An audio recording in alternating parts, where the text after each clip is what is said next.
चलिए शुरू करते हैं। ठीक है, तो देखिए सबसे पहला जो आपका वर्ड आता है वो आता है आपका आइडेंटिफाइंग।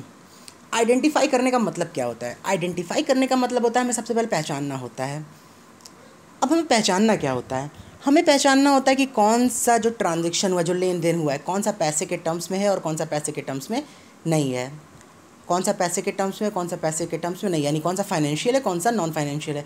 हमें नॉन फाइनेंशियल ट्रांजेक्शन से कोई मतलब नहीं होता।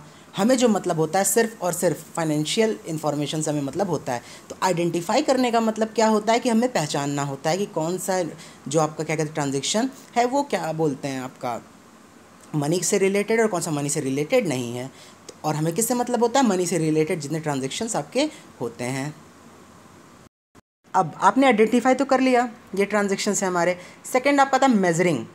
मेजरिंग या मेजरमेंट। तो मेजरिंग या मेजरमेंट का जो आपके मतलब होता है वो होता है कि आपने फाइनेंशियल ट्रांजेक्शन जो आइडेंटिफाई किए हैं उसकी वैल्यू कितनी है। समझ रहे हैं? उसकी कितनी वैल्यूएशन है, 10 रुपये की, 10,000 रुपये की, 10 लाख या 10 करोड़, कितना रुपये है, आपको उसको मेज़र करना होता है। ठीक है, सबसे पहला आपका क्या हो गया? आइडेंटिफाई, पहचाना फाइनेंशियल ट्रांजेक्शन को। सेकंड आपने क्या किया? मेज़र किया कि इसकी एक्चुअल में वैल्यू कितनी है। अब आपका नंबर थर्ड आता है, वो है आपका रिकॉर्डिंग। रिकॉर्डिंग का मतलब क्या होता है कि अब आप उसको अपनी बुक्स में रिकॉर्ड कीजिए।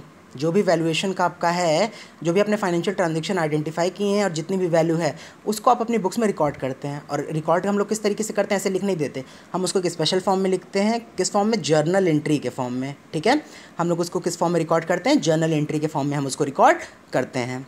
नेक्स्ट आता है आपका क्लासीफाइंग।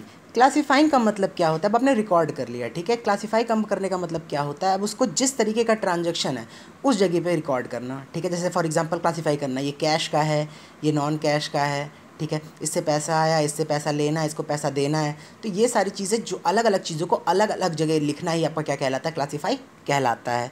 इसके बाद नेक्स्ट आपका आता है समराइजिंग। समराइजिंग का मतलब आप पे क्या होता है कि अब आप उसकी एक समरी लिखिए। समरी लिखने का मतलब क्या होता है कि जो भी ट्रांजैक्शन हुआ है उसका आपका रिजल्ट क्या पड़ा, आप फ़ायदे में हैं, नुकसान में हैं, ये सारी चीज़ें आप उसको समराइज़ करके लिखिए। उसके बाद नेक्स्ट आता है communicating financial information to the users, या इंटरप्रेटिंग भी एक वर्ड यूज़ कर सकते हैं, interpreting the financial information to the user, यानी लोगों को बताना। कौन लोग हैं ये जिनको हम बता रहे हैं? ये हमारे बिज़नेस के अंदर के भी हो सकते हैं, बिज़नेस के बाहर भी हो सकते हैं, इंटरनल यूज़र्स भी हो सकते हैं, एक्सटर्नल यूज़र भी हो सकते हैं। इसके बारे में मैं आपको ब्रीफली बताऊंगा इसी चैप्टर के थोड़ा सा आगे। तो लोगों को बताना, अब लोगों को बताते हम क्यों हैं? क्योंकि आने वाले समय पे इसी रिज़ल्ट के बेसिस पे, ठीक है, लोग जो इन्वेस्टर होते हैं इन्वेस्ट करते हैं। आपके वहाँ जो प्लानिंग होती है वो इसी रिज़ल्ट के बेसिस पे आपकी आगे की प्लानिंग की जाती है। और चलिए एक बार फिर से मैं आपको रिवाइज करवा देता हूँ। Accounting is the systematic process of collecting information, collect करना कि कौन सा फाइनेंशियल है, कौन सा नॉन फाइनेंशियल है। सेकेंड आपका है रिकॉर्डिंग।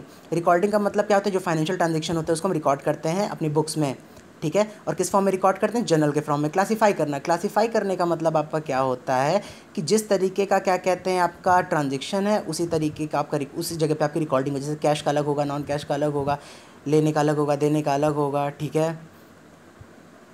जिस तरीके का इन्फॉर्मेशन उस तरीके का हमारा उस जगह पे हमारा रिकॉर्ड होगा।